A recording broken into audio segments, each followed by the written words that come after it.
Jak regenerować, aby nam to wyszło w miarę dobrze? Najpierw, biorąc jakikolwiek element, należy ustalić, które warstwy są bardziej zniszczone, a które wymagają mniejszej ilości napojeń. W ten sposób najpierw wypełniamy miejsca głębokie, tak aby mniej więcej na całym obszarze regenerowanego elementu uzyskać mniej więcej jednakową płaszczyznę do dalszej regeneracji. Potem musimy mieć jedną zasadniczą informację, czy element jest nowy, czyli nigdy wcześniej nie był regenerowany, czy też już wcześniej były jakieś naprawy robione. Najczęściej były te naprawy robione i najczęściej nie wiadomo czym i kto i jak to robił. Dlatego ja uważam, że pierwszą warstwę należy zrobić na takich niezbyt wysokich parametrach spawalniczych i niestety w pozycji przymusowej, czyli najlepiej w pionie. Dlaczego w pionie? Spawając w pionie, jeżeli coś pod tą warstwą, wierzchnią będzie nie tak, to nam się to wszystko otworzy i wypłynie. Spłynie nam na dół, nie należy się tym zupełnie przejmować.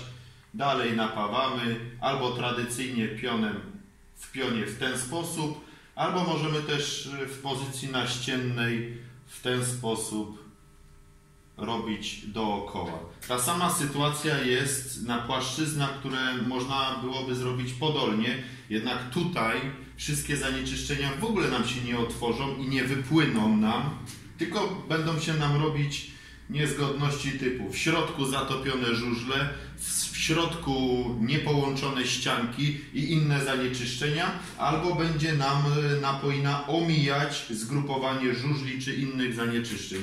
Dlatego najpierw polecam wykonać napoinę naściennie albo w pionie. W ten sposób wszystkie niezgodności nam się otworzą, wszystko wypłynie, nie będzie to wyglądać efektywnie, ale będzie to czyste. Następnie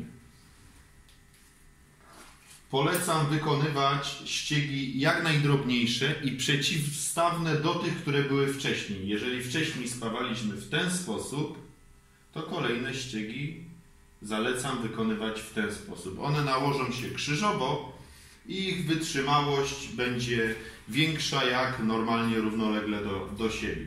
Dlatego kładziemy ściegi. Najlepiej tutaj w pozycji PA w ogóle ich nie nakładać, tylko zacząć od pionu i wykonywać dotąd, dopóki umimy. Dla chcącego nie ma nic trudnego i można równie dobrze z powodzeniem wykonać to w suficie, bo również wszystkie niezgodności i zanieczyszczenia spłyną nam na dół. Ale jeżeli mamy z tym jakiś problem, pilnować tylko, żeby to był pion. Następnie cały element kładziemy na płasko i te elementy tutaj spawamy w ten sposób, że dzielimy to sobie napoinami oczywiście na 4 czy tam więcej części i jadąc od zewnętrznej części napawanego elementu wypełniamy do środka, zmniejszając oscylację. Tutaj możemy sobie pozwolić na nieco większe parametry spawalnicze, ponieważ ten materiał nie wypali nam niczego. Pod spodem już jest wszystko wyczyszczone, ponieważ napawaliśmy w pionie i to wszystko ładnie się nam rozleje, także powstanie płaszczyzna bardzo gładka.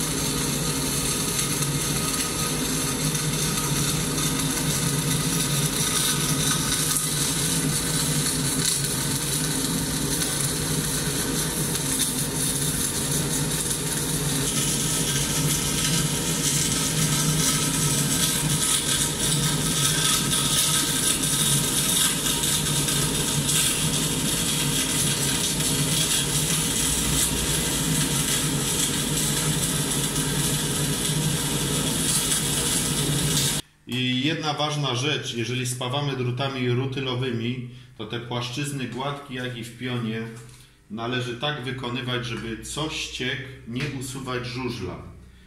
Kładziemy pierwszy ściek, a następny ściek kładziemy w taki sposób, że drut, który topi się nam w jeziorku, ma być w pobliżu linii granicznej tego wcześniejszego ściegu. Wtedy one się ładnie ze sobą zlewają i powstaje nam w miarę gładka powierzchnia. Im bardziej spawamy bliżej pozycji PA, tym bardziej gładka wychodzi. Jeżeli będziemy spawać w PA, wychodzi całkowicie gładka. Nie ma karbów między ściegami, tylko wszystko się pięknie rozpływa. Potem jest to istotne, gdy taki element będziemy zmuszeni dać na obróbkę skrawaniem. Im więcej nierówności powstanie, tym bardziej chaotyczne będzie obciążenie noża. Nie będzie ono ciągłe i jest bardzo łatwo ten nóż wyłamać. Jeżeli jednak będzie w miarę gładkie wszystko i te obciążenia nie będą zmieniać się dynamicznie, tylko będą stałe, bezproblemowo i z małym nakładem czasu wykonamy taką obróbkę. Należy pamiętać o tym, że przed obróbką skrawaniem tej napoiny musimy położyć tyle, żeby potem nie trzeba było tego poprawiać, ponieważ każde ponowne napawanie niestety wymaga od nas kolejnej obróbki skrawaniem, więc lepiej ustalić sobie bazowo punkty, jaką wysokość napoiny mamy osiągnąć, na przykład zewnętrznie, i potem wypełniać między nimi